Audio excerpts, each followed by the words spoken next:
तमाम अहले वतन और उम्मत मुस्लिमा को ईद उल अज़हा मुबारक। मुल्क भर में बड़ी ईद का पहला रोज़ कराची समेत छोटे बड़े तमाम शहरों में नमाज ईद के रूह परवर इज्तिमात शहरियों ने बाजमात नमाज ईद अदा की। खुतबा और इज्तिमाई दुआ, मुल्क व कौम की सलामती के लिए खुसूसी दुआएं मांगी गईं। मस्जिदुल हराम और मस्जिद नबवी सल्लल्लाहु अलैहि वसल्लम में नमाज ईद के रूह परवर इज्तिमात, लाखों फर्जंदान इस्लाम की शिरकत। उम्मत मुस्लिमा की यकजहती, दुनिया में अमन के लिए खुसूसी दुआएं की गई।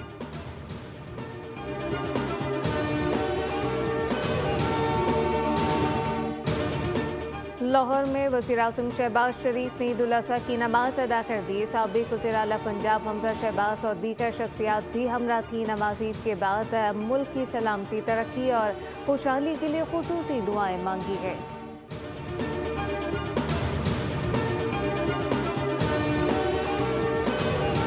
मुक़द्दस त्यौहार सबर, वफ़ा, ईसार के अज़ीम जज्बे की याद दिलाता है। बड़ी ईद पर सदर मुमलिकत आसिफ अली ज़रदारी और वज़ीर आज़म शहबाज शरीफ के खुसूसी पैगामात, कहा कि कौमी वहदत को मुक़द्दम रखते हुए नफ़रत और तक़सीम के बजाय मोहब्बत, बर्दाश्त और मुकालमे को फ़रोग़ दें। कमज़ोर तबकों के लिए आसानियाँ पैदा करते हुए वतन अज़ीज़ की तरक्की के लिए किरदार अदा करें।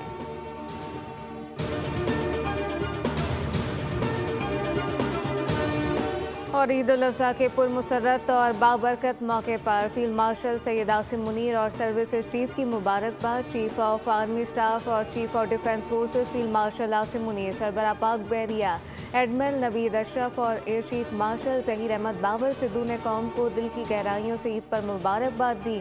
मुसल्लह अफ़वाज ने शहदा, कानून नाफिज करने वाले इदारों और अवाम की कुर्बानियों को खराज अक़ीदत पेश किया। सब्सक्राइब करें और बेल दबाएं ताकि कोई खबर रह न जाए।